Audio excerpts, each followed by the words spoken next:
So the purpose of burping is to just get the excess moisture out of your flowers. And so what's happening? There's only a few scenarios that happen. Either your flower, while you're drying it, gets dried out fast. And when that happens, moisture will actually get locked up in the center of the flower. And before you know it, the flower will start to oxidize from the inside out. And the center of the flower starts to turn brown while the outside of the flower will stay green. And we've all seen this. You break open a flower and it's a little brown the inside, and that's just a mold that started. Obviously, when the moisture gets out of the flower, that process stops, and that's why we see oxidation more than mold most of the time. So what burping does is it slows down the outside from drying so quickly so that the moisture can break the surface tension of the dry part of the flower, right? And if you've ever seen an osmotic brain, and where in school, what they'll do is they'll fill the like a U-shaped container, and there'll be an osmotic brain in between it. And an osmotic brain is where something can go back and forth.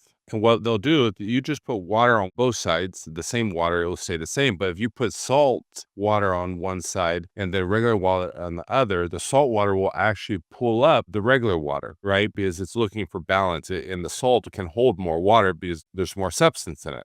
Well, this is the same situation. The osmotic brain in that flower is where the dry part starts, somewhere in the center of the flower, and the moisture that gets locked up in the center. And that's normally in the stem, right? Because the stem, it's normally so thick. A lot of times the flower will dry out before the stem. And that's why you're always looking for a break, right, in the stem, because you're looking for moisture to be completely sucked out of the stem. At that point, that's when most people know, okay, it's time to go burp, because what you're testing at that point, you're only testing the exterior of the stem, right? But you're not testing the stem that is in the center of that flower. So when you burp, you make it easier for the water to travel through the osmotic brain, travel and break the surface tension of the flower so that the moisture can actually travel all the way through the flower back to the exterior, softening it, and it evaporates into the air. And before you know it, the entire flower has the same moisture percentage all the way through it. So when you were there burping every 15 minutes, there's not enough moisture that gets released back into the jar, right? Because the jar slows it down, and then the moisture will evaporate away into the jar, right? And then what should happen is when you open up the jar and you allow that moisture out, you'll then allow drier air to come back into the container, which then helps once again slowly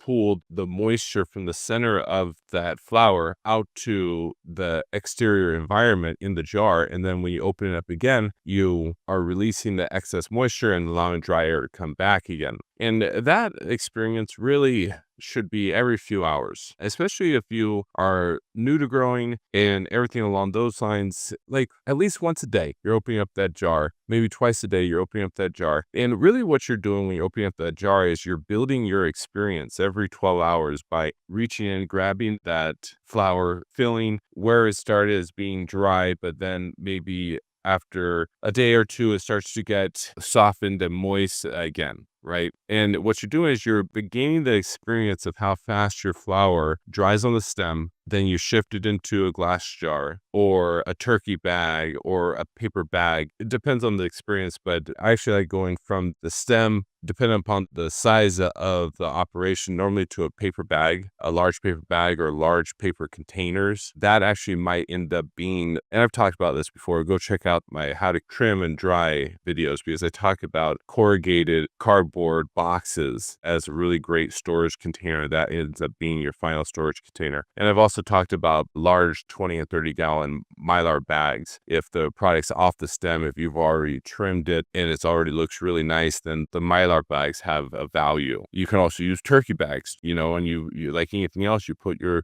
turkey bag, and normally you're going to want to use a humidipack so it continues to help suck moisture and give off moisture and creates a nice even environmental condition in the turkey bag. After you store your flower though, I'm actually a big proponent of high nitrogen environments, where once you go through the burping process and you're exchanging this oxygen, you got to understand that oxygen oxidizes. So when you get into a longer curing environments, you might want to pull out like an ounce out of your turkey bag or your mylar bags or your large containers. And then this is after your curing process. You then might want to get a nitrogen container. They used to sell this product called 420 back in the day. It was nitrogen in a bottle. I loved it, actually, eating away from small operations to large operations, because what I would do is I would shoot nitrogen into the container and it would push the oxygen out, right? And so that then pretty much just stops the oxidation process. And then you have the humidipack in there, and it creates a great environment of low oxygen, even 55% humidity environment. And so your flower that you've taken months to grow never oxidizes, doesn't break down, and it stays as fresh as if you harvest it off the bag a year or two later. And then every time you open up that bag to get more product out, you do the same process. You shoot nitrogen back in there, put the humidipack in the center, put it in a dark, cool environment, because the light will also break down your environment, right? And you got to understand about bacteria. You want to slow them down because you don't want them to be breaking down your flower. The nitrogen, the humidity, the low oxygen, all these things actually help slow these metabolic processes down.